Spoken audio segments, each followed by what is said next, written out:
donc j'ai un thème de la part du Seigneur. Tu vas regarder ton voisin et mon thème du jour c'est que vas-tu faire des jours qu'il te reste? Est-ce que tu peux dire ça à ton voisin? Que vas-tu faire des jours qu'il te reste? C'est ça le message. Tu lui as posé la question sérieusement? Sérieusement, que vas-tu faire des jours qui te restent? Tu sais déjà? Tu sais? Il y a des gens qui ne savent pas. Il y a d'autres qui m'ont dit ils savent. Il y a certains qui m'ont dit ils ne savent pas trop. Ok? Amen. Ok, il ne faut pas avoir peur du titre. Ok? Quand on dit que vas-tu faire des jours qui te restent, on n'est pas en train d'abréger tes jours. Hein? On n'est pas en train de te dire que tu vas mourir demain matin. Mais tu sais que tu le veuilles ou pas, il te reste des jours. Et nous tous là, ce matin, nous n'avons pas tous la même quantité de jours. Hein? Vous savez, ceux qui sont plus âgés, je pense forcément qu'ils ont moins de jours que les plus jeunes. C'est logique, hein?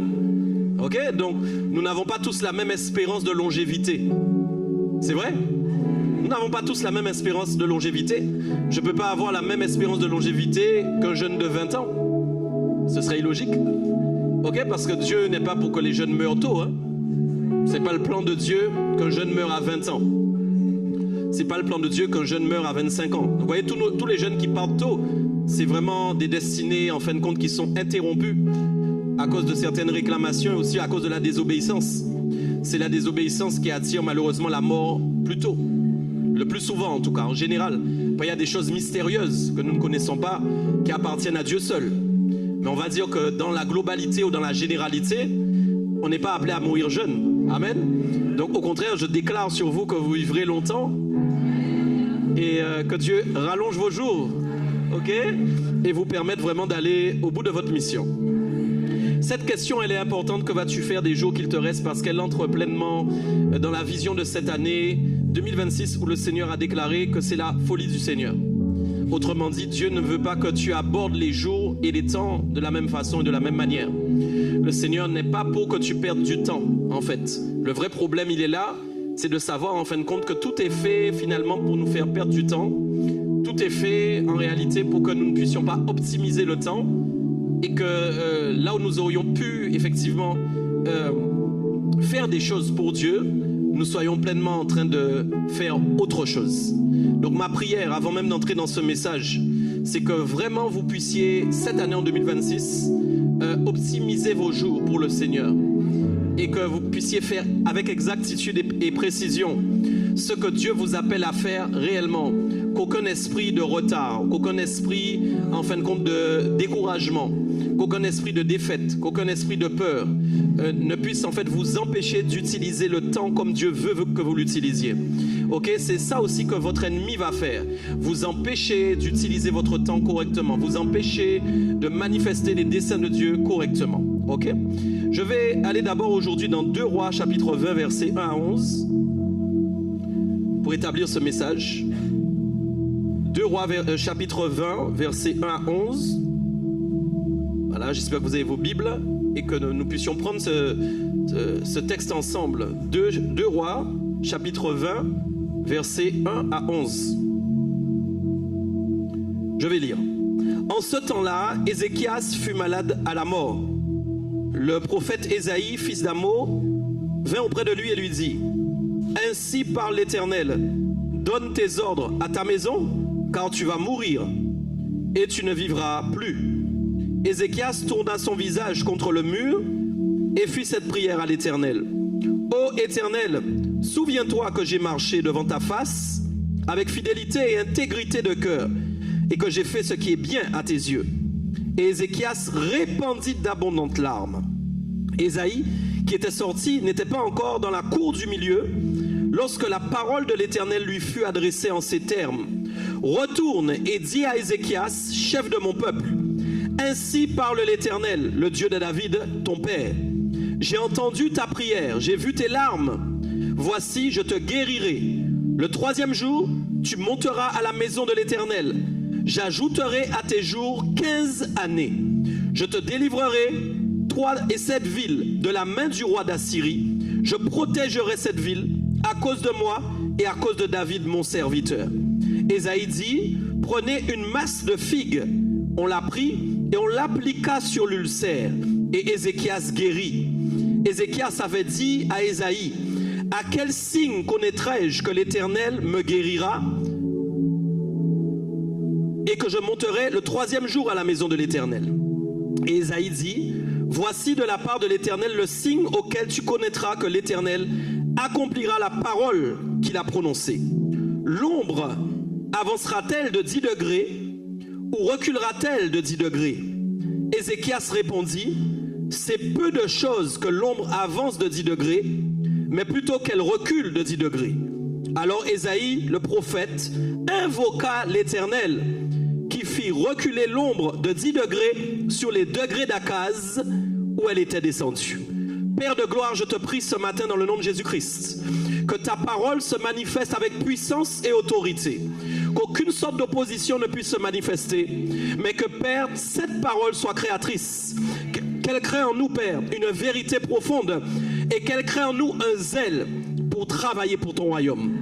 Dans le nom puissant de Jésus-Christ, amen. On peut acclamer la parole de Dieu ce matin. Je vais d'abord faire un point sur cette histoire qui est très importante. Ok? Première chose que vous devez voir, c'est que le temps avance, il ne recule pas. Ok?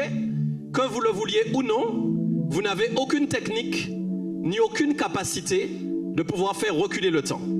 Donc ce qui est passé est déjà passé. Donc tout homme qui vit normalement, quand il va vers le passé ou quand il regarde dans le passé, bien souvent ce qui se passe, il voit des regrets, il voit des frustrations, il voit aussi des erreurs, il constate en fin de compte des choses qu'il aurait pu faire autrement et qu'il n'a pas pu réaliser. Et vous voulez savoir ô combien beaucoup de personnes, beaucoup d'hommes sur terre partent avec des regrets et des frustrations. Parce qu'ils partent avec une impression de n'être pas arrivé en tout cas à l'objectif qu'ils devaient atteindre. Okay? Beaucoup d'entre eux sont dans cette vie, beaucoup d'entre eux partent ainsi. Okay? Et il ne faut pas que ce soit ton cas dans le nom de Jésus. Il ne faut pas que ce soit ton partage. Parce que quand tu partiras, tu dois partir avec une impression vraiment d'accomplissement.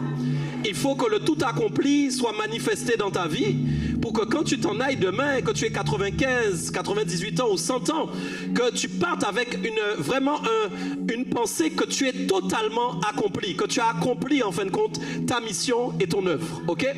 Donc le premier point de départ que j'aimerais que vous souligniez ici, c'est que le temps avance, mais que le temps ne recule jamais. Ça, c'est la normalité. C'est-à-dire que ça, les scientifiques ont essayé. Ils auraient aimé retourner dans le temps. Certains, vous savez, ont essayé de créer des machines à remonter le temps. Est-ce que vous savez ça? Mais ils n'ont jamais réussi. Pourquoi? Parce que c'est un pouvoir qui n'a pas été donné à l'homme. Dieu n'a pas donné la capacité à l'homme de remonter dans le temps. Et si Dieu ne l'a pas fait, c'est qu'il a décidé de garder ce pouvoir uniquement pour lui. Il voulait démontrer à l'homme que le temps n'est pas au pouvoir de l'homme. Le temps n'appartient pas à l'homme. Le temps n'est pas quelque chose où l'homme peut faire sa propre sauce, son propre menu et décider qu'il va avancer de 2 jours ou il va reculer de 2 jours. Il n'est pas possible pour l'homme, normalement, de retourner en arrière même et de se dire, voilà, je vais changer les événements ou les situations. Ok? Il ne peut pas le faire. Okay? Voilà pourquoi la vie est extrêmement importante et la façon dont nous vivons est extrêmement importante, parce que nous devons comprendre que tout ce que nous faisons dans notre présent va établir un futur passé. Ouais. Tout ce que vous faites aujourd'hui va établir un futur passé. Je ne sais pas si vous vous rendez compte, mais tout ce que nous faisons aujourd'hui va établir un futur passé. Et la chose qu'il y a, c'est que ce futur passé que tu ne connais pas encore va établir en toi un état. Il y aura un état qui va dépendre en fin de compte de ce futur passé qui va être créé par ton présent. Ouais. Soit ton état va être correct, ton état va être bon, soit tu vas être dans un état où tu as des regrets, où en fait tu as l'impression en fait que tu n'as pas fait ou tu n'as pas réalisé ce que tu devais réaliser. Dieu n'est pas d'accord que cette année en 2026 et dans les temps de la fin que tu aies des regrets sur ton passé. Quand je parle de regrets, je ne suis pas en train de parler de tes combats. Quand je parle de regrets, je ne suis pas en train de parler de tes difficultés. Tout le monde a des combats, tout le monde a des difficultés. Mais comment tu vas les aborder? Comment tu vas regarder en arrière? Avec quel regard tu vas regarder? Est-ce que tu auras un regard de triomphe? Est-ce que tu auras un regard de victoire? Est-ce que tu auras un regard de témoignage de ce que Dieu a réalisé dans ta vie? Ou est-ce que tu auras un regard en fait triste, attristé, frustré, parce que tu as l'impression que tu n'as pas réussi à faire ce que Dieu attendait de toi? Donc ça, c'est le premier point. Le temps avance, mais il ne recule pas. Il y a donc les conséquences du temps qui ne recule pas. Le temps qui ne recule pas a des conséquences. Je l'ai dit ce matin. Parfois, nous trouvons les frustrations. Parfois, nous trouvons les regrets. Parfois, nous trouvons le temps perdu. Et en fait, Ézéchias était dans cette situation. Quand en fait, il a su qu'il allait mourir, qu'est-ce qui a poussé cet homme à demander à Dieu des jours supplémentaires? Qu'est-ce qui l'a poussé? Qu'est-ce qui a fait que cet homme, c'est pas écrit ici, mais a eu le désir de demander à Dieu de vivre plus longtemps? Ok? La Bible dit qu'il a pleuré devant Dieu. Ok? Il ne voulait pas mourir. C'est-à-dire, il y avait une sentence qui était déjà posée, mais il y a eu quelque chose qui s'est passé en lui. Il s'est dit, je ne peux pas partir maintenant. Ouais. Moi, je crois qu'il y avait un sentiment d'inachevé dans le cœur d'Ézéchias. Ouais. Moi, je crois qu'il y avait un sentiment d'inachevé. Cet homme-là s'est dit, s'il part en fin de compte maintenant, c'est pas normal. Il y a quelque chose qui ne va pas. Alors, il a fait une chose. Il a demandé à Dieu de rallonger ses jours. Ok? Et c'est là où on voit le pouvoir de Dieu. Souvent, par exemple, vous savez, vous devez comprendre que la remise en question vient en fin de compte d'une situation qui vous arrive. Si vous n'avez pas une situation parfois critique qui vous arrive ou une épreuve qui vous arrive, il y aura certaines remises en question que vous n'aurez pas. Voilà pourquoi nous n'abordons pas tous l'épreuve de la même manière. Ok? Certains abordent l'épreuve avec une impression qu'ils sont toujours combattus et que c'est toujours difficile pour eux. Certains abordent les épreuves en fin de compte avec une impression que c'est toujours eux les seuls qui sont combattus. Mais d'autres abordent les épreuves d'une autre manière. Ils regardent les épreuves en se disant quoi? Si ça m'arrive maintenant, c'est qu'il y a quelque chose que je dois comprendre. Si ça m'arrive maintenant, c'est que Dieu veut m'amener quelque part. Et quand le prophète est venu dire à cet homme en fin de compte qu'il allait mourir, ok, écoutez bien, quand le prophète est venu dire à cet homme qu'il allait mourir, il s'est passé quelque chose dans l'esprit d'Ézéchias. Il s'est dit non, je ne peux pas partir maintenant, il faut que j'ai d'autres jours. Ouais.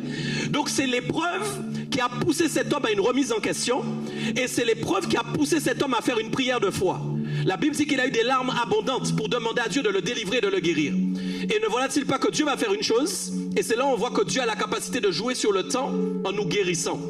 C'est-à-dire qu'il va opérer la guérison. Vous savez, parfois vous pouvez prier pour être guéri, mais il faut prier aussi pour que vous puissiez accomplir en fin de compte plus de choses. Parfois, en fait, quand nous demandons la guérison égoïstement, c'est-à-dire que nous voulons être guéris pour vivre. Ouais. Parfois, nous voulons être guéris pour vivre. Parfois, nous voulons être restaurés pour vivre. Mais en réalité, quand nous demandons la guérison, c'est pour faire quoi avec les jours que Dieu va te donner? Et je peux parler de la guérison, mais je peux parler de plusieurs autres domaines. De choses que tu n'as pas, mais que quand tu l'auras en fin de compte, qu'est-ce que tu vas faire avec les jours qui te restent de ce que tu as reçu? Et aussi, quel type de comportement va se manifester en fonction des jours qui te restent? Regardez quelque chose. Quelqu'un qui ne croit pas en Dieu, vous savez, il y a un gars qui s'appelle Thierry Ardisson, je ne sais pas si vous le connaissez. Il est décédé l'an dernier. J'ai vu une émission sur cet homme sur la fin de ses jours. Vous savez, il avait une grande bouche, sa bouche n'était plus grande. Et quand il parlait, on avait l'impression qu'il voulait demander pardon aux gens. Et il a dit, je l'ai entendu dire qu'il s'est remis en question, il y a des choses qu'il s'est rendu compte qu'il avait mal fait. Donc vous voyez que quand vous savez en fin de compte qu'une chose va vous arriver, votre comportement change. Quand vous savez qu'une chose va vous arriver, votre comportement change.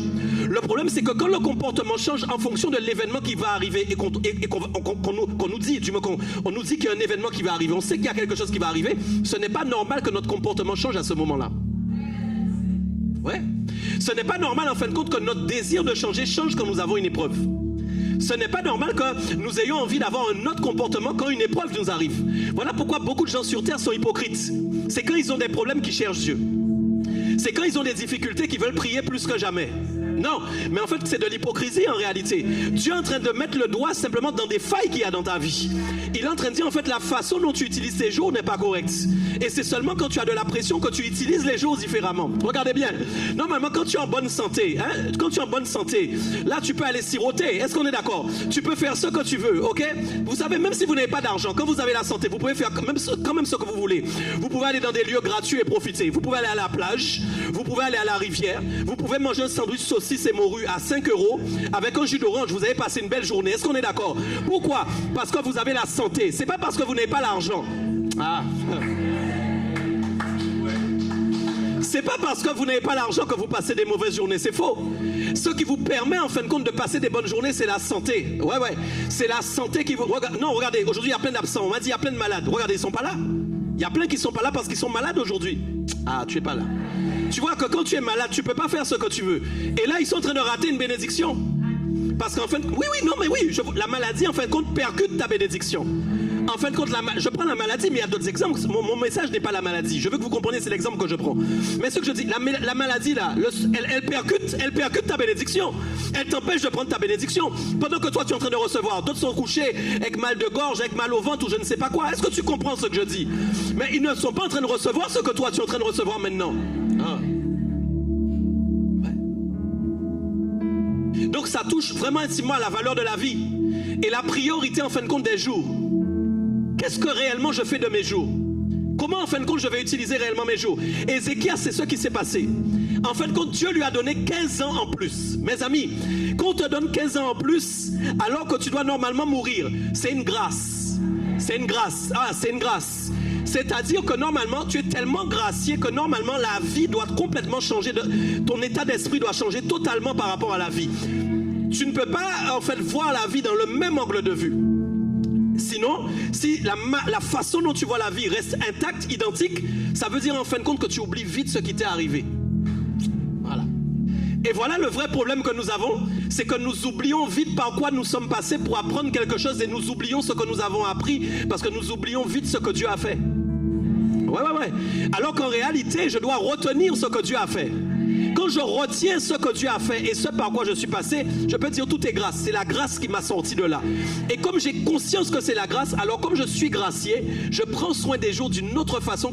Et celui qui sort de prison ne va pas voir le jour comme toi tu vois le jour chaque matin. Mes amis, quand le gars sort de prison et qu'il voit le jour là et qu'il est libre, il s'arrête et il regarde le ciel. Est-ce que tu es d'accord?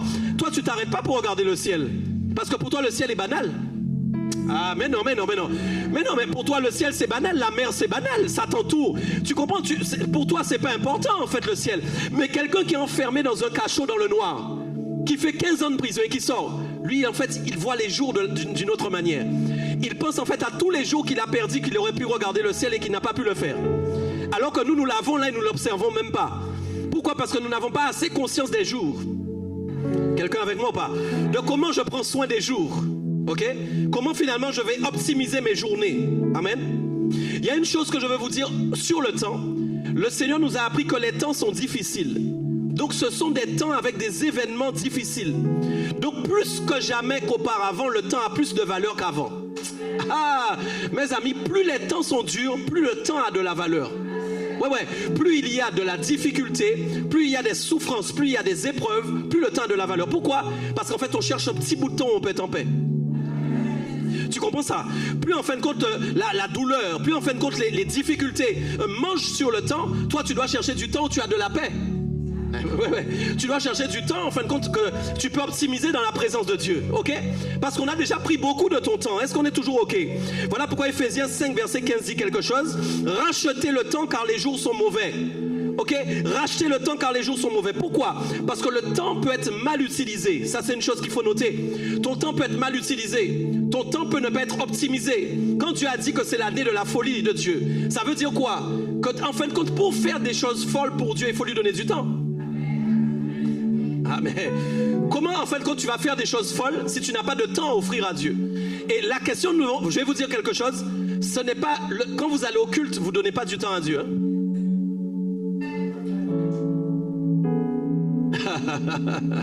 Vos réunions de la semaine ne sont pas du temps que vous offrez à Dieu. Hein? Vous savez pourquoi? C'est vous qui venez recevoir.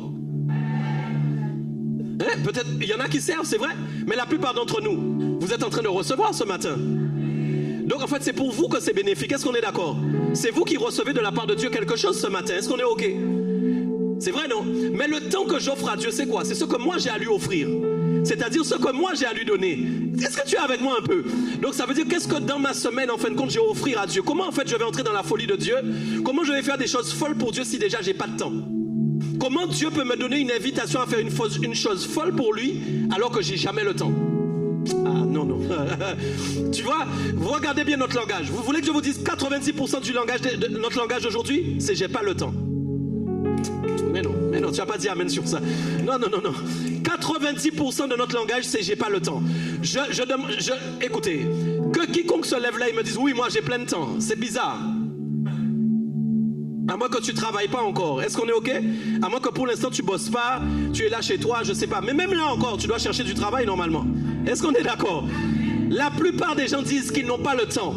Si Dieu nous entend dire tout le temps que nous n'avons pas le temps, ça veut dire que nous ne lui faisons pas confiance au niveau de la maîtrise du temps. Le vrai problème, c'est ça.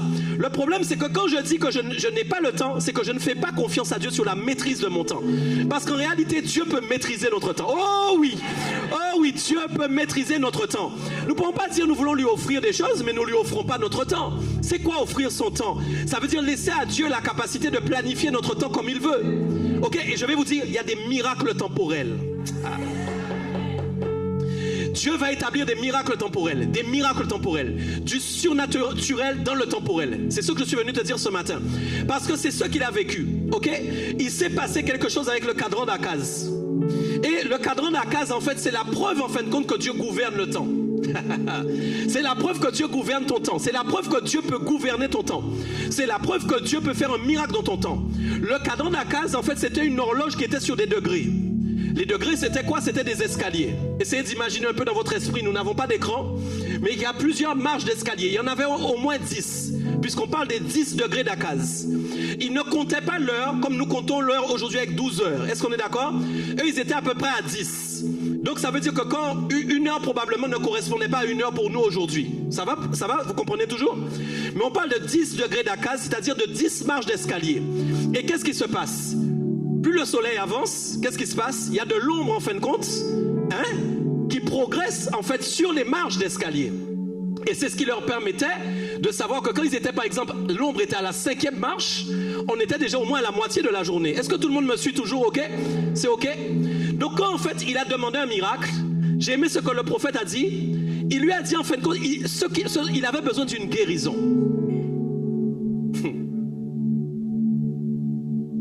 Tu es là? La prière, en fin de compte, d'Ézéchias, c'est son besoin. C'était la guérison. Il ne voulait pas mourir. Et je peux te dire, je peux te démontrer bibliquement qu'il était plus axé sur le fait de ne pas mourir plutôt que de savoir réellement ce qu'il allait faire avec les jours qu'il allait avoir en supplément. Mais Dieu fait quelque chose de fort avec le prophète. Il fait quelque chose de fort. Il ne répond pas. Vous savez quelque chose? L'histoire aurait pu se passer tout autrement. Il aurait pu, en fin de compte, le prophète, faire une chose. Il aurait pu dire tout simplement de s'employer à faire la guérison. De prendre les figues, de poser les figues sur l'ulcère et que l'homme serait guéri. Ça s'arrêtait là. Est-ce qu'on est d'accord? Ça s'arrêtait là. Mais il y a eu une histoire de signe temporel là-dedans. Pourquoi il y a eu une histoire de signe temporel? Parce que Dieu a voulu passer un message, en fin de compte, à Ézéchias.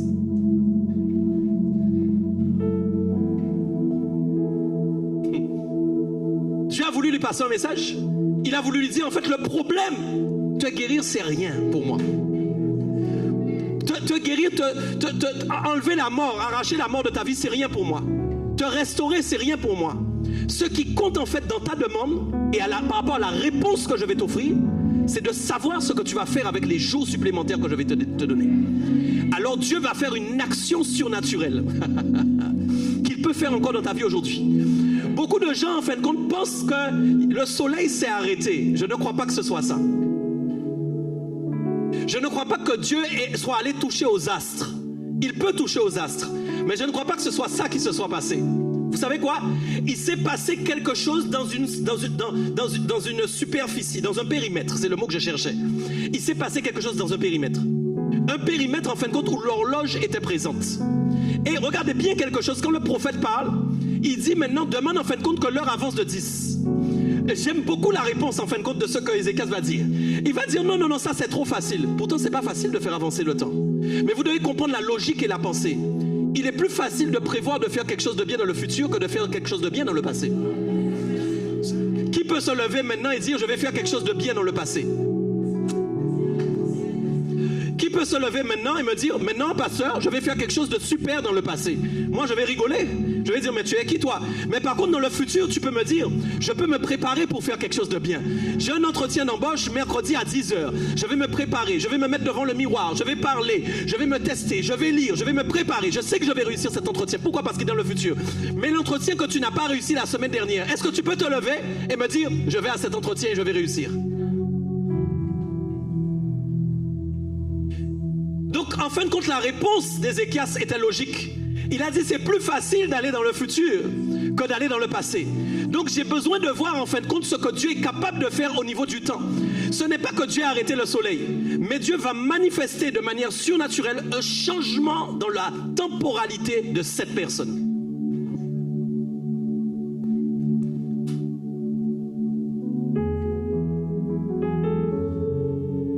Dieu peut changer quelque chose dans ta temporalité ce matin. Ouais. Dieu peut changer quelque chose dans ta temporalité personnelle, dans ton temps propre à toi. Et qu'est-ce qui va se passer? L'homme va reculer de 10 degrés, mes amis. C'est-à-dire qu'il va y avoir un retour en arrière dans le temps. Ce n'est pas que les gens autour d'eux, n'ont pas vu un changement dans le temps. Les gens autour d'eux n'ont pas opéré, n'ont pas vu que... C'est pour ça que les gens peuvent... Quelqu'un peut être à 13h, mais toi tu es à 11h. Tu n'as pas compris. Je suis en train de te parler sérieusement. Tout le monde regarde sa montre, il est 13h, mais pour toi, il est 11h. Ce qui se manifeste en fin de compte dans les changements horaires à ce moment-là, dans ta temporalité personnelle et dans ton temps à toi, c'est que tu vas être capable de racheter le temps. C'est-à-dire que tu vas être capable en fait de récupérer des choses que tu n'avais pas pu faire, mes amis. Non, c'est sérieux. Tu vas être capable en fait de réparer des choses dans le passé que tu ne pouvais pas normalement réparer. Et en fait, la réparation que tu vas opérer dans le passé en fait correspond en fait des réparations d'abord comportementales. S'il n'y a pas de réparation comportementale, il ne peut pas avoir d'abord de réparation dans les actions. Je ne peux pas dire je suis zélé si mon comportement ne change pas. Quelqu'un peut dire j'ai du zèle aujourd'hui, mais si son comportement n'accepte pas d'être zélé, il n'aura pas de zèle. Quelqu'un peut dire je suis zélé de ma bouche, je suis chaud aujourd'hui, mais si son comportement, son corps, sa chair n'abdique pas au zèle qui est dans son esprit, il ne sera pas zélé. Vous me comprenez ou pas? Donc il s'est passé une chose extraordinaire. Le temps a reculé réellement, ok? Colossiens 4,5 dit, conduisez-vous avec sagesse envers ceux du dehors et rachetez le temps. Voilà. En fait, je rachète le temps? Comment je fais mon horaire revenir en arrière? C'est quand en fait j'ai une certaine sagesse pour me comporter de manière correcte en fin de compte avec tout le monde. C'est pas seulement ceux du dehors, c'est toutes les personnes en fin de compte que je vais rencontrer. La première chose en fait qui compte, c'est ça, c'est quel est mon témoignage et qu'est-ce que je vais faire du temps que Dieu m'a donné. Ouais. Comment je vais me comporter face aux gens du dehors? C'est pas tout. Comment je vais me comporter dans mon mariage? Comment je vais me comporter à la maison? Comment je vais me comporter dans l'église? Comment je vais me comporter dehors? Vous êtes là ou pas? Comment je vais me comporter dehors? Ouais. Regardez bien quelque chose de ce que je vous dis, ok? D'abord, c'est ton comportement qui compte. C'est ton caractère qui doit changer. Tu peux pas racheter le temps avec le même caractère et avec le même comportement. Ouais. Tu peux pas racheter le temps. Pourquoi? Parce que tu vas commettre les mêmes erreurs parce que ton comportement n'a pas changé. Un comportement qui ne change pas créera à nouveau les mêmes erreurs. Donc même si on te donne plus de jours, tu sais, les gens disent qu'ils veulent vivre longtemps, mais ils réfléchissent pas à ce qu'ils vont faire des jours qu'ils vont avoir. En fait, tu peux demander à Dieu des jours heureux, vivre longtemps. Qu'est-ce que tu vas faire réellement avec Dieu? Quand tu vas rentrer, qu'est-ce que tu auras à présenter au Seigneur? Quelqu'un avec moi ou pas?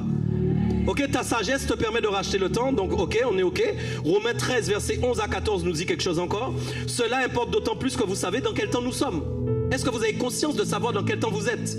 Est-ce que réellement vous avez réellement pris conscience dans quel temps vous vivez pour pouvoir entrer dans la folie de Dieu? Savoir que le temps est court, qu'il faut aller racheter les âmes par exemple. Savoir que le temps est court, que vous ne pouvez pas vivre en fin de compte sans non-pardon, avec du non-pardon. Quelqu'un avec moi ou pas? Le temps est court, donc Jésus est plus à la porte qu'hier. Donc ça veut dire qu'en fin de compte, le salut est plus proche de nous qu'hier. Ça veut dire quoi? Que l'enlèvement arrive aussi peut-être. Mais est-ce que tu es prêt réellement à être enlevé? Vraiment, est-ce que tu es vraiment prêt à être enlevé? Est-ce que vraiment tu es vraiment prêt? Vous êtes prêt à être enlevé? Votre vie est en règle pour être enlevée? Est-ce que vous êtes sûr que vous avez réglé votre vie pour être enlevé? Je vous pose la question ce matin. Parce que les jours, c'est ça. Les jours, c'est l'objectif à atteindre. Mon objectif, c'est quoi? C'est l'enlèvement. Mon objectif, c'est la résurrection. Mon objectif, c'est régner avec Christ. Est-ce qu'on est OK? Donc, je ne peux pas jouer avec mes jours. Je ne peux pas faire n'importe quoi avec mes jours. Quelle que soit l'influence qui veut agir pour en fait changer mon comportement dans mes jours, elle ne réussira pas au nom de Jésus. Quelle que soit l'oppression qui est faite pour que je change de comportement dans mes jours, elle ne réussira pas au nom de Jésus. Ça va ou pas?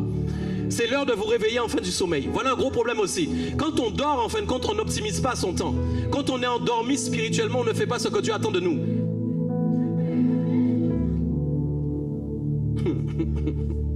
Ouais. Beaucoup de chrétiens dorment. Beaucoup de chrétiens dorment. Hein? Beaucoup de chrétiens sont là éveillés physiquement, mais spirituellement sont endormis. Ils ne vivent rien avec Dieu en réalité. Ils n'arrivent même plus à faire quelque chose pour le Seigneur. Ils n'arrivent même plus à être missionnés par Dieu. En fait, le réveil, c'est être missionné par le Seigneur. Le réveil, c'est accomplir ta mission.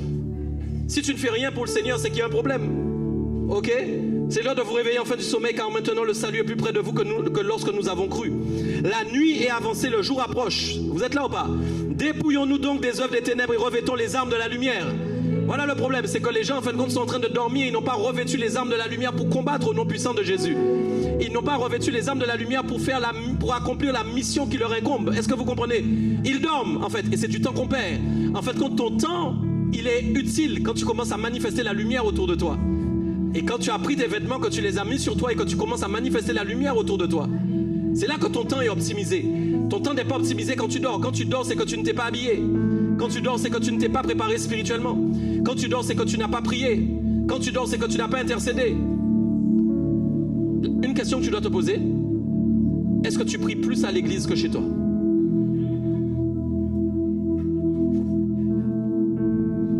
Mardi, 19h, 20h30, ça fait 1h30. Vendredi, 19h, 20h30, ça fait 3h. Ici, là, ça fait 2h. Et encore, tu n'as pas prié, tu as reçu la parole. Si tu ne pries qu'à l'église, tu as 3 heures de prière par semaine. Et il y a combien d'heures dans une semaine?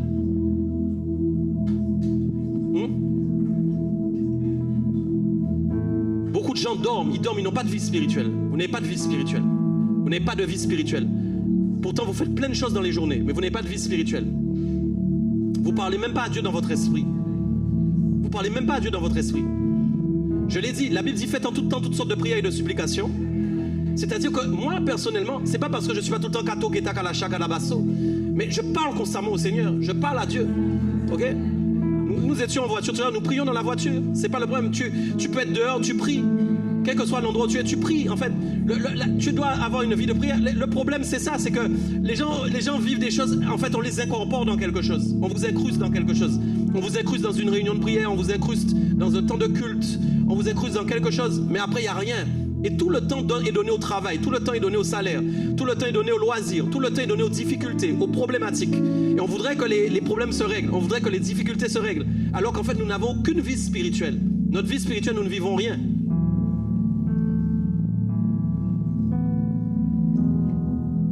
Ouais. Ce matin, je vous reprends sur ça.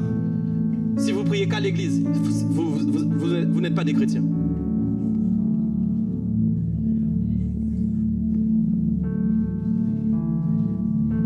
Si vous parlez à Dieu seulement quand vous êtes à l'église, vous n'êtes pas des chrétiens. Vous voulez que je vous dise pourquoi? Je peux vous le dire facilement.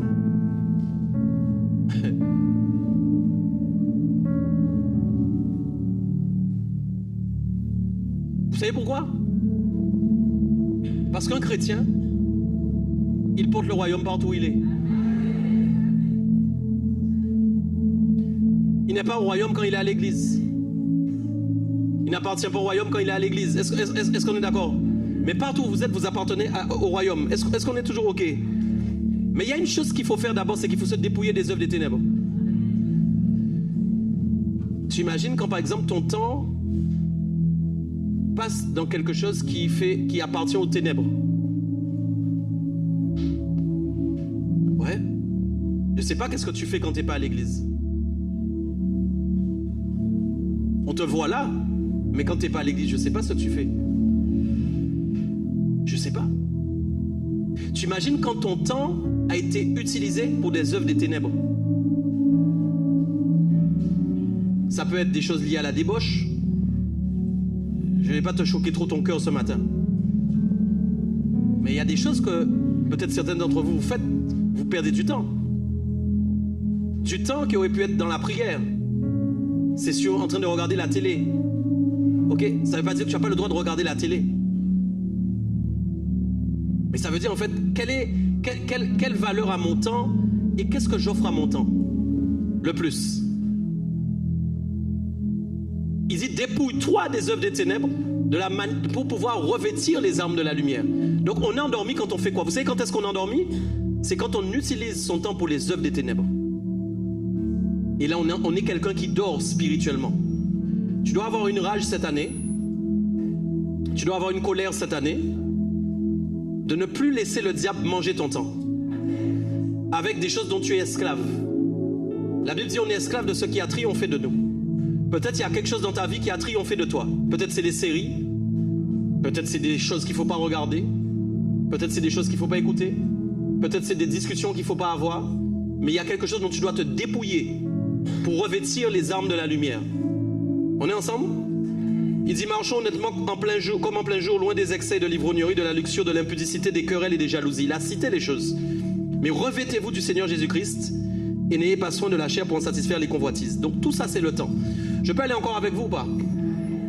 Donc tu vois une priorité quand Ézéchias finalement on lui a offert des jours en plus, des jours supplémentaires, ok? Normalement, en fait, vous savez normalement quel était son désir? Ça devait être de briller. Ça devait être en fin de compte que sa personne disparaisse et que tout soit offert à Dieu. Mes amis, quand tu passes près de... Vous n'avez jamais vu les gens qui sont passés près de la mort qui ne croyaient pas en Dieu, qui croient en Dieu? C'est pas tous, hein, ok? Mais certains sont revenus de la mort. Quand ils reviennent, ils te disent là, maintenant, ils ont compris qu'il faut qu'ils mettent leur vie bien. Tu es là ou pas? Parce qu'on dit tu as frôlé la mort. On dit tu as frôlé la mort. Vous comprenez ça ou pas? Donc quand tu sais que tu as frôlé la mort, il y a quelque chose qui se passe en fin de compte dans ta conscience et qui change. Amen? Ça va? Écoutez. Donc lui, il se passe quelque chose. Il va voir effectivement que le temps va reculer et il va obtenir ses 15 années. Ça va ou pas? Est-ce que vous savez qu'est-ce qui va se passer après? Et c'est là où je veux aller avec vous pour vous faire prendre la prise de conscience que parfois nous ne sommes pas assez lucides en fin de compte sur la grâce que nous avons. Ce matin-là, tout est grâce. Tout est grâce. Essayez de changer d'avis. Tout est grâce. Tout est grâce. Ça veut dire quoi? Ça veut dire en fait si je suis là, c'est par grâce que je suis là. Ok? On est ensemble ou pas? C'est par grâce que je... Non, vous n'êtes... Bon, on dirait que... Ah, Jesus. Ouais, c'est par grâce que vous êtes là. C'est par grâce que nous respirons. C'est par grâce que nous sommes là en train de parler, que nous sommes en train de recevoir un message. Hein? Il faut être conscient de ça. S'il n'y a pas cette grâce, il n'y a plus rien. Ok, Ézéchias va rater une opportunité. Il va oublier vite. Vous savez pourquoi? Il va en fin de compte rester axé sur lui-même. Ouais, il va le faire. Il va faire cette erreur de rester axé sur lui-même. Vous savez pourquoi? C'est écrit ici un peu plus bas. Je vous le montre. Verset 12, dans le chapitre toujours 20. En ce même temps, Bérodac, Baladan, fils de Baladan, roi de Babylone, envoya une lettre et un présent à Ézéchias, car il avait appris la maladie d'Ézéchias. Ok? Ézéchias donna audience aux envoyés et il leur montra le lieu où étaient ses objets précieux. L'argent et l'or, les aromates et l'huile précieuse. Lisez bien, qu'est-ce que vous lisez après? Son arsenal. Vous êtes là ou pas? Son arsenal, hein? Et tout ce qui se trouvait dans ses trésors. Il n'y eut rien qu'Ézéchias ne leur montre dans sa maison et dans tous ses domaines. Stop, arrête-toi là. Donc des gars viennent, des gars qui ont de la valeur apparemment, ils viennent chez lui et le gars normalement il devait mourir. Sois avec moi s'il te plaît. Normalement tu es mort. Tu imagines tu es mort, c'est-à-dire c'est fini pour toi. Dieu te donne 15 jours en plus. La première chose à laquelle tu penses, c'est de montrer en fin de compte ta richesse. Ah. Les gars avaient déjà fait une lettre pour l'encourager.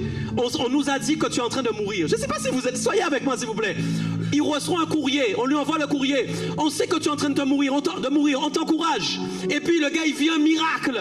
Il vit un double miracle. Non seulement on lui donne 15 jours en plus, mais en plus il a la grâce de vivre, de voir le temps reculer dans son domaine temporel à lui. Je ne sais pas si tu es là.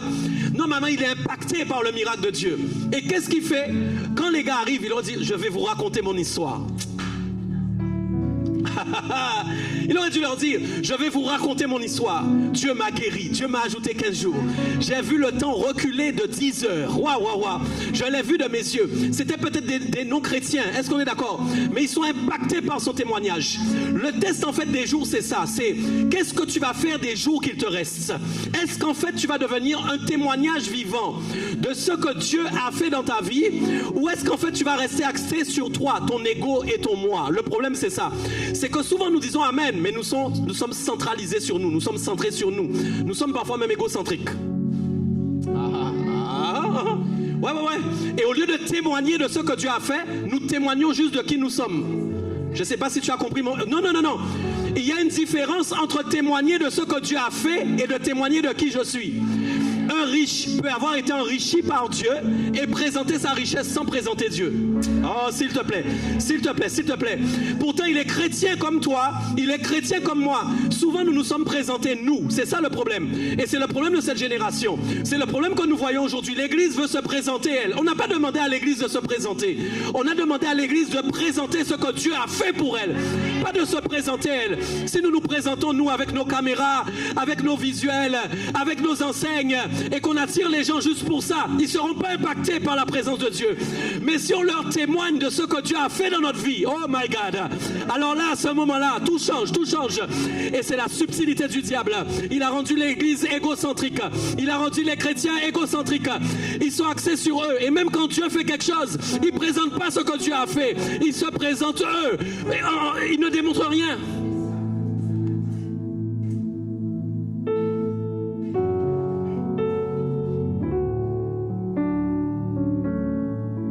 Donc le temps ne m'est pas offert pour me présenter moi.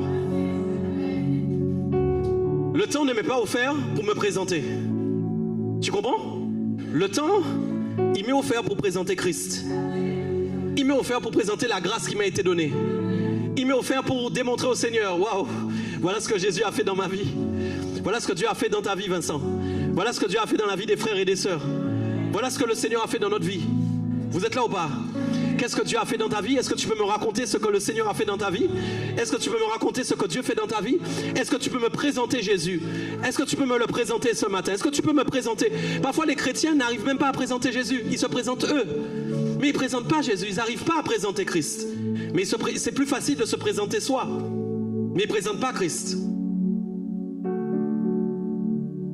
Il faut que je diminue et il faut qu'il croisse. Il faut que je diminue, il faut qu'il croisse. Ok? Il faut que j'arrête d'avoir envie d'être vu, d'être présenté. Faut que bien souvent nous voulons le miracle, mais c'est pour nous glorifier avec le miracle. C'est pour nous glorifier, c'est même pas pour présenter Jésus. C'est parce qu'en fait il y a un orgueil caché, masqué derrière ça, que tu n'as pas traité, que tu n'as pas sondé, que tu n'as pas été capable de soumettre à la volonté de Dieu. Et qui fait que même là tu peux être orgueilleux avec un miracle que Dieu a fait lui-même dans ta vie. Tu n'as pas présenté le faiseur de miracles, tu t'es présenté en tant que miraculé seulement. Non, c'est pas ce que Dieu t'a demandé. Dieu t'a demandé de présenter celui qui a fait le miracle dans ta vie. Dieu t'a demandé de présenter celui qui a fait le miracle et qui en fait encore. Dieu t'a demandé d'arrêter de te présenter comme un miraculé. Arrête de te présenter comme un miraculé. Arrête de te présenter comme un pasteur, comme un leader. Arrête de te présenter comme je ne sais qui, comme un chef d'entreprise ou comme quelqu'un, peu importe. Présente-toi présente celui qui a fait le miracle dans ta vie.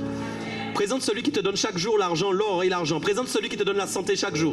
Présente celui qui t'a sorti en fin de compte de là où tu étais. Présente-le au nom de Jésus. Présente ce Jésus-là. Et voilà pourquoi en fait, même nous dans le ministère, nous avons des problèmes aujourd'hui. Parce qu'aujourd'hui les ministères se présentent plus que de présenter Jésus. Et ouais.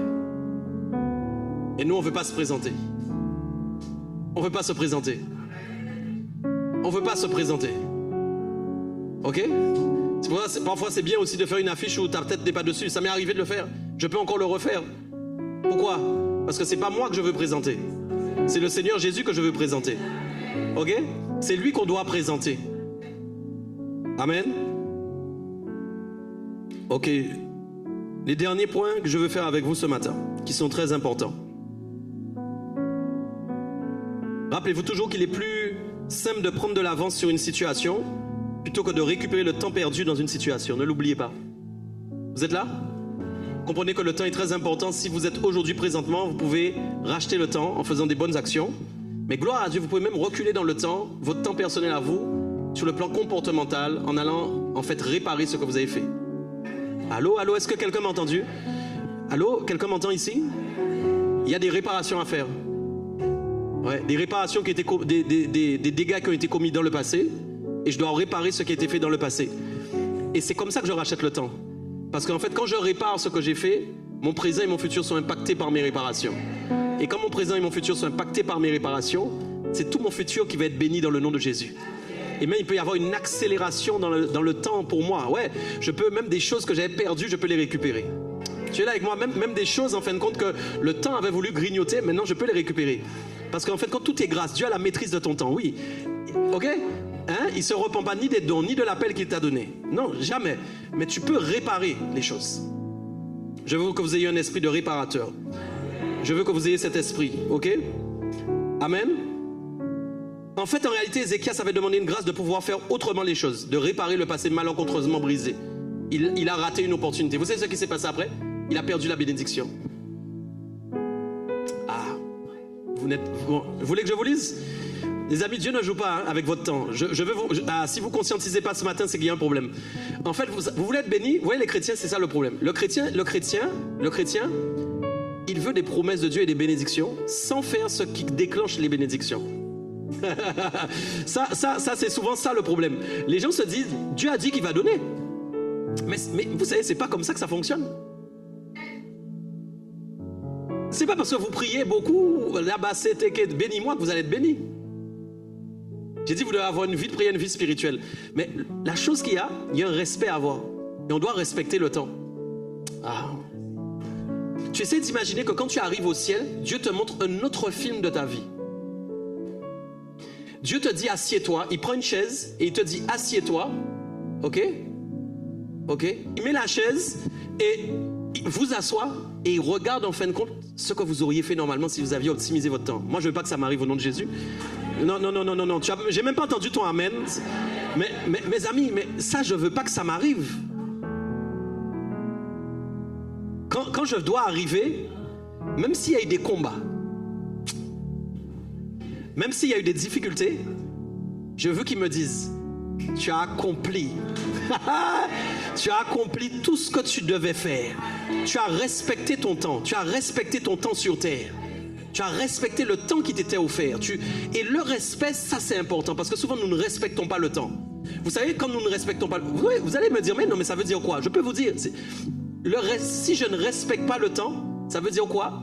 Ça veut dire que je fais des choses qui ne respectent pas Dieu dans mon temps. Donc tout ce que je fais dans le temps doit respecter Dieu. Ok? On doit trouver la révérence dans mon temps. Amen. Ça va? C'est pas tout. Écoutez bien. Tout homme sur terre passe par des phases de rachat du temps. Mes amis, ça, attention. Non, ne vous endormez pas. Écoutez ce que tout homme sur... Vous êtes là ou pas? Vous en aurez au moins une ou deux, mais pas plus. Écoutez ce que je vous dis. C'est très important ce matin. Tout homme sur terre passe par des phases de rachat du temps. Vous n'en aurez pas beaucoup. Plus ou moins une ou deux. Ah, vous croyez qu'en fait, toute votre vie, Dieu va vous donner une possibilité de racheter le temps comme ça 10 fois, 20 fois, 40 fois? Non, les gars, Dieu ne rigole pas, Dieu passe à quelqu'un d'autre. Attends, non, Dieu va passer à quelqu'un... Oui, si Dieu a prévu de faire quelque chose avec toi, avec ton temps, mais que tu ne changes pas dans les opportunités qu'il t'a données pour racheter le temps, il passera à quelqu'un d'autre. Il passera à quelqu'un d'autre. Que celui qui se souille encore, que celui qui se sanctifie encore. Je veux que tu comprennes en fait comment Dieu fonctionne. Dieu ne joue pas. Je ne sais pas quel Dieu tu connais, que moi je connais, peut-être c'est pas le même. Mais Dieu ne joue pas. Dieu ne joue pas, les amis. Il va passer à quelqu'un d'autre. Il va voir quelqu'un qui respecte plus le temps qu'il lui a offert, il va passer à quelqu'un d'autre. Il ne peut pas rester sur quelqu'un qui dérespecte son temps, qui s'en fiche en fin de compte, qui a une grâce, qui a une opportunité de changer mais qui ne le fait pas. Vous imaginez que c'est une grâce de pouvoir changer. Les païens rêvent de ça. Non, les païens rêvent de pouvoir changer des choses. Ils n'ont pas la clé. Mais toi, tu as la clé. Les païens n'ont pas la clé. Mais toi, tu as la clé, toi. Et je vous dis, un homme dans sa vie n'aura pas plus d'une ou deux phases. Je vous le dis. Parce que la vie n'est pas longue. La vie n'est pas longue. Et quand en fin de compte cette phase arrive, cette saison de changer arrive, tu as intérêt à sauter dedans au nom de Jésus. Tu as intérêt à laisser ton orgueil de côté, ton moi de côté, ton ego de côté, ton égocentrisme de côté. Je ne sais pas, tout ce qui est en toi qui n'est pas correct. Tu as intérêt à le laisser de côté. Parce qu'il n'y aura pas beaucoup de fenêtres qui vont s'ouvrir pour que tu puisses à nouveau réessayer quelque chose. Non, vous comprenez? Ézéchias, on lui a donné 15 ans. Mais si au bout de 15 ans, quand il va mourir, il redemande encore. Mais il n'aura pas. Ah, tu as pas... Il s'est couché au bout de 15 ans. C'était fini. C'était fini. Il avait l'opportunité de présenter Dieu. Il l'a pas fait. Il est resté tel quel. Il a oublié en fait ce que Dieu avait fait en lui. Combien de gens ont été malades? Dieu les a guéris. Ils n'ont jamais servi Dieu après. Combien de gens ont demandé des choses à Dieu? Ils ont reçu de la part de Dieu. Ils n'ont rien fait après pour le royaume. Ils n'ont rien fait. Ça n'a pas changé leur mentalité. Ça n'a pas changé leur manière de voir les choses. Ils sont restés comme ils étaient. Ils ont mis en oubli les souvenirs. Ils n'ont rien fait. Combien l'ont fait? C'est pas ton partage. C'est pas comme ça que ça doit se passer. Non. Regardez bien. Quand vous obtenez des saisons dans votre vie où Dieu vous permet de tout refaire, il n'y en a pas beaucoup. Quand elle se présente, il ne faut pas la rater. Aïe, aïe, aïe. Il ne faut pas la rater. Il ne faut pas la louper. Il ne faut pas la louper. Il ne faut pas la louper. Tu ne peux pas ramener dans la nouvelle saison les choses anciennes que tu as laissées dans l'ancienne saison, alors que Dieu est en train de préparer une nouvelle saison. C'est comme pour vous, Église Le Véritable Guadeloupe, c'est une nouvelle saison, et puis vous voulez ramener les trucs de l'ancienne saison dans la nouvelle saison. Ça ne peut pas fonctionner en fait. Je ne peux pas ramener les anciennes racines qui m'ont trompé dans le passé, les ramener dans mon présent. Je ne peux pas, je dois me battre pour ça. Je dois me battre pour ça. Je dois me battre pour ça. Je dois collaborer avec le Saint-Esprit. Je dois collaborer avec la personne du Saint-Esprit pour accepter ce que Dieu veut faire dans ma vie. Vous comprenez ça? C'est ça la chose. Ok? Est-ce qu'on est ensemble? Est-ce qu'on est ensemble ce matin? Arrête de laisser le diable te tromper. Arrête de laisser le diable te tromper. Mais mince alors, il y a des gens dans le monde qui souffrent plus que nous, qui ont plus de combats et qui sont là, ils sont en train de racheter le temps tout le temps. Toute opportunité qui leur est donnée, ils prêchent l'évangile, ils annoncent l'évangile, ils vont sauver les malades, ils vont guérir les malades. Qu'est-ce que tu attends pour te lever? Qu'est-ce que tu attends? Tu attends le signal de l'apôtre seulement pour aller faire des choses. Pourquoi toi tu vis pas des choses avec Dieu? Pourquoi toi tu vis pas des choses avec lui? Pourquoi toi personnellement tu n'œuvres pas en tant que missionnaire, en tant qu'ambassadeur du royaume, en tant que personne qui a changé? Pourquoi tu te fais pas violence? Il faut te faire violence. Mais non, mais nous restons centrés sur nous-mêmes. Nous restons centrés sur nos problèmes. Nous restons centrés sur nos difficultés. Résultat, ça crée un voile alors que le voile est déchiré. Ça crée un voile devant toi. Tu n'as pas de perception, tu n'as pas de vision, tu n'as pas de développement, tu n'as pas de croissance, tu n'as pas d'évolution. Parce qu'il y a un voile devant toi. Il y a un voile devant toi. Il y a un voile devant toi. Alors que le voile est déchiré. Le voile est déchiré. Le voile est déchiré. Et le voile n'a pas été déchiré à n'importe quel moment. Le voile a été déchiré quand tout a été accompli. À quel moment tu seras accompli? En fait, l'égocentrisme, ils ont cru qu'ils allaient être accomplis quand ils allaient enfin avoir le poste dont ils rêvent. On a cru qu'on allait être accompli, qu'on allait enfin avoir le poste dont on rêve dans l'église. Mais c'est pas ça l'accomplissement. Ce n'est pas ça l'accomplissement. L'accomplissement, c'est présenter ton royaume. L'accomplissement, c'est présenter ton Dieu. L'accomplissement, c'est présenter ce Jésus-là même. C'est ça l'accomplissement. C'est ça être accompli. C'est là que je vais être accompli.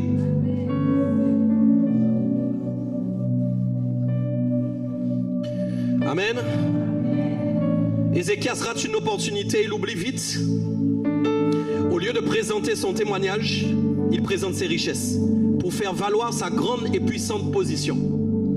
C'est ce qu'il fait. Il présente sa position. Il rate l'occasion de racheter le temps. Il reste centré sur lui au lieu d'être centré sur Dieu. Ok? Il y a une question que j'ai vue dans 2 Rois 20, 19 qui m'a intéressé aussi. Dans 2 Rois 20, 19, cette question est très intéressante. Ézéchias répondit à Isaïe. La parole de l'Éternel que tu as prononcée est bonne. Et il ajouta, tu peux la lire pour moi? Lis-la s'il te plaît. Lis-la. Lis-la fort, lis-la fort, lis-la fort. Ça c'est la phrase des chrétiens. Voilà la phrase des chrétiens. N'y aura-t-il pas paix et... N'y aura-t-il que plutôt... Qu'est-ce que vous lisez? Ouais, n'y aura-t-il pas paix et sécurité pendant ma vie? N'y aura-t-il pas paix et sécurité? Non, dis-la fort, c'est ta phrase, oui. C'est la phrase des chrétiens, ça, David. N'y aura-t-il pas paix et sécurité dans ma vie? C'est ça qui... En fait, est-ce que ma vie va être faite uniquement de problèmes? Est-ce que ma vie va être faite, en fin de compte, tout le temps de moments où j'ai des combats, où j'ai des luttes, où j'ai des difficultés? Est-ce qu'à un moment, il n'y aura pas paix et sécurité dans ma vie? À quel moment ça va arriver? Mais ça ne peut pas arriver si tu n'as pas le bon positionnement. La paix et la sécurité ne peuvent pas arriver si tu te présentes toi. La paix et la sécurité ne peuvent pas arriver si c'est toi qui veux gagner, si c'est toi qui veux être vu, si c'est toi qui veux réussir, si c'est toi qui veux démontrer. Tu n'auras pas de paix, tu n'auras pas de sécurité parce qu'il y a quelque chose qui n'a pas été enlevé de ta vie. Il y a quelque chose qui est encore trop fort dans ta vie que tu n'as pas brisé, que tu n'as pas tué et qu'il faut que tu tues absolument. La paix et la sécurité viennent autour des gens qui sont combattus, mais qui n'existent plus pour eux, mais qui existent pour Dieu. Voilà la réalité. Voilà comment vient la paix et la sécurité. La paix et la sécurité, c'est pas que je n'ai pas de problème. La paix et la sécurité, ce n'est pas que je n'ai pas de difficultés, mais il y a une paix en moi, il y a une sécurité autour de moi, parce que je n'existe plus, mais que c'est lui qui existe en moi. C'est lui que je présente, c'est lui dont je parle. J'accomplis ma mission, j'accomplis les desseins de mon royaume. C'est ça la vérité. Ouais, revenons à la vérité, revenons à l'évangile. Revenons à l'évangile, revenons à l'évangile. Revenons à l'évangile de Christ. Ok, soyons christocentriques. Présentons Christ. Présentons le Seigneur Jésus-Christ. C'est lui seul qu'on veut présenter. C'est pas nous qu'on veut présenter. C'est pas nos performances. C'est pas nos qualités. C'est pas notre excellence. C'est pas notre puissance. C'est pas notre audace. C'est pas notre force seulement. C'est lui que nous voulons présenter. Sans lui, je ne suis rien. Sans lui, je ne peux rien faire. Si jamais il n'est plus là, je ne peux rien faire. Ok? Parfois, ma paix et ma sécurité ne viennent pas parce que j'utilise mal mon temps. Ah ouais? Ouais. Un temps mal utilisé, c'est une paix et une sécurité qui ne va pas venir. Tu n'es pas en train de faire ce qu'il faut pour que la paix vienne. Et vous voyez, c'est ça parfois. Vous croyez juste qu'en allant voir simplement un pasteur qui a prié pour vous, la paix va arriver dans votre problème. C'est faux. Ça n'arrivera pas. C'est faux. C'est pourquoi même les pasteurs ne doivent pas gaspiller leur prière. Ouais. Parce que si moi je sais que ma prière va servir à rien, je ne dois pas prier. Dans le domaine de l'esprit, je dois sentir que je ne dois pas prier pour toi. Parce que tu n'es pas en train de faire quelque chose pour que la paix vienne. Et moi je prie pour que quelque chose vienne qui ne peut pas venir parce que tu ne fais pas ce qu'il faut pour que ça vienne. Tu n'as pas compris ce que je suis en train de te dire. J'ai le droit de te refuser la prière si je sens que ça ne sert à rien. J'ai le droit de te dire, c'est pas prière dont tu as besoin, c'est de repositionnement dont tu as besoin. C'est pas de prière dont tu as besoin, c'est de te repositionner dont tu as besoin.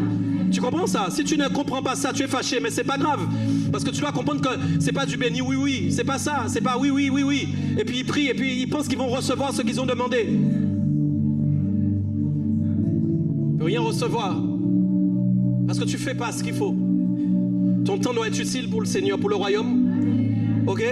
Parfois notre paix et notre sécurité ne viennent pas, je les dis, à cause du temps mal utilisé. Au lieu de témoigner de ce que Dieu fait, pour nous, nous voulons exister, nous voulons montrer que nous existons. Je cite encore 1, 2, 3 points importants par rapport au temps. Autre point, la paresse. Je termine sur ça, mes 3 derniers points. Ils sont pas longs. La paresse. Voilà ce que dit Proverbe 6, verset 9, 11. Paresseux, jusqu'à quand seras-tu couché?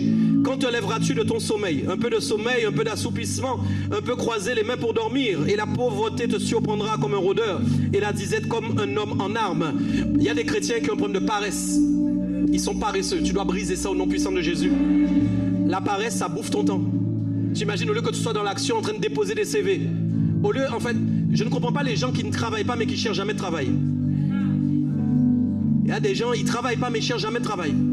Je ne comprends pas ça. Tu n'as pas de travail mais tu ne cherches pas de travail. Et puis tu penses que comme tu pries la bossata, envoie le travail, envoie le travail, envoie le travail, envoie le travail, envoie le travail, envoie le travail, envoie le travail. Non, non, mais c'est pas ça, mais c'est pas ça. Mais c'est pas ça, c'est pas envoie le travail. C'est je prie pour avoir le travail, je vais chercher le travail que Dieu a prévu de me donner. Il y a des gens, ils sont paresseux. Il y a des gens, ils sont paresseux. Je vous dis, ils n'aiment pas se forcer, ils ne veulent pas faire d'efforts. Ils veulent qu'on fasse tout pour eux. Ils ont toujours à demander à droite et à gauche de l'aide. Aide-moi, fais ci pour moi. Mais eux, c'est bizarre, ils ne font jamais rien. Il faut toujours les aider, il faut toujours faire pour eux. Ils sont paresseux. Brise ça au nom puissant de Jésus. Tu ne peux pas être riche si tu sommeilles, si tu es paresseux. Tu peux pas. Le gars attend un miracle financier, mais il ne lève pas ses fesses de son lit. Mais il attend un miracle financier. Il attend un miracle financier. Tu imagines, il attend un miracle financier. Il voudrait juste qu'un prophète vienne et dise 10 000 € sur le compte, baf, ça a apparu. Mais quelle fainéantise, mais quelle fainéantise. Est-ce que c'est ce Dieu-là que nous voulons servir? Des miracles passagers qui ne créent rien en toi et qui ne t'édifient pas. Allez toujours dans les réunions de prophètes qui ne servent à rien. Allez-y toujours. Allez-y toujours dans les réunions de prophètes qui font apparaître de l'argent dans des sacs, etc. Allez-y toujours. Allez-y toujours. Pensez que c'est ça l'évangile. Pensez que c'est ça le vrai évangile. Mettez des likes sur leur post, alors que vous-même, ça aussi c'est de l'hypocrisie. Vous aimez le vrai message ici, mais vous likez les bêtises que les gens font. Oui, oui, mais oui, c'est Dieu. Dieu est dans tout. Dieu est dans la fainéantise. Des gens qui n'ont même pas de force, qui n'ont même pas de courage, on leur apprend à être fainéant. Mais oui, c'est comme ça que ça va se passer. Je ne dis pas qu'il n'y a pas des miracles qui ne peuvent pas arriver. C'est pas ça. Des miracles peuvent arriver. J'ai déjà vécu même de l'argent qui est arrivé. C'est pas ça. Mais aujourd'hui, c'est cet évangile-là qu'on présente. C'est cet évangile qu'on prêche. Rien qui va toucher ton caractère et qui va mesurer en fait ton comportement. Mais les chrétiens aiment ça. Je te dis, même si l'église se vide, je vais prêcher la vérité.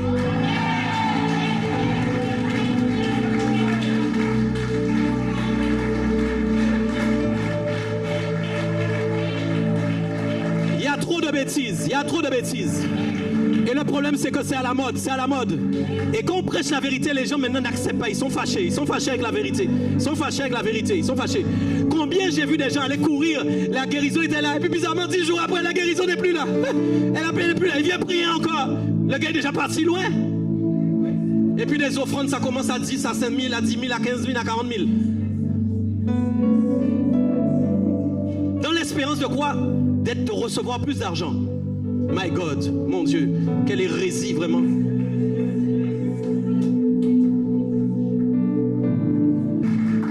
Vous pouvez me dire tout ce que vous écoutez bien, je vous enseigne ce matin. Il peut enseigner bien. C'est donné à tout le monde d'enseigner bien. Arrêtez de croire que quand quelqu'un enseigne bien et qu'il a du charisme, donc il est validé. Vous voulez que je vous dise la première chose que vous devez regarder? Est-ce que vous êtes prêts? Comment cette personne se présente? Est-ce qu'elle se présente elle? Ou est-ce qu'elle présente réellement Christ? Voilà ce que vous devez vous demander. Voilà ce que vous devez vous demander. Voilà ce que vous demandez. Parce qu'il y a une manière de présenter l'évangile. Il y a une façon de présenter Christ. Voilà ce que vous devez vous demander. Et vous savez, c'est facile de mettre dans le message. Mais c'est christocentrique ou c'est Christ. Mais c'est facile de glisser dans les messages des choses que vous devez entendre pour croire que c'est ça. Vous savez, les gens savent ce qu'ils doivent dire pour vous berner. Vous n'avez pas encore compris. Pourquoi les gens ne savent pas ce qu'ils doivent dire? Ils savent ce qu'ils doivent dire, les gens. Les gens savent ce qu'ils doivent dire, mais vous croyez quoi? Vous croyez quoi? Mais je crois que non, ce pays va avoir un réveil. Je crois que les Antillais vont ouvrir leurs yeux. Ouais, je le crois. À commencer par ici. Oui. Les Antillais vont ouvrir leurs yeux. Ils vont ouvrir leurs yeux. Ils vont ouvrir leurs yeux. Ils vont ouvrir leurs yeux. Ils vont ouvrir leurs yeux.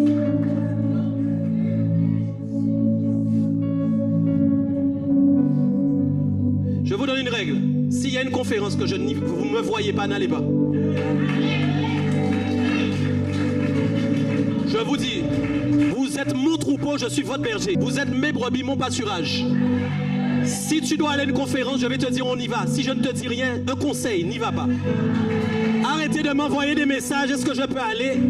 Faites.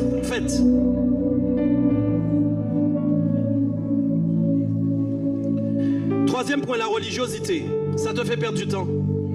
Ouais, la religiosité, ça te fait perdre du temps. Je termine. Vous savez pourquoi? Jésus a dit, dans Jean 9, verset 4, « Il faut que je fasse, tandis qu'il est jour, les œuvres de celui qui m'a envoyé.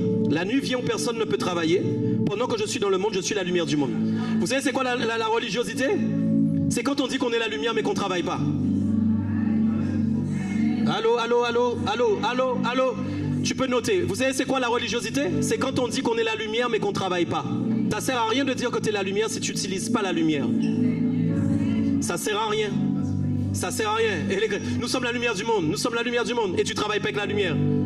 Tu es religieux. C'est de la religiosité. Dernier point, l'esprit de l'insensé. Verset 12 de Psaume 90, très fort. Enseigne-nous à bien compter nos jours, afin que nous appliquions notre cœur à la sagesse. Voilà. Enseigne-nous à bien compter nos jours. Voilà la prière que tu dois faire aujourd'hui.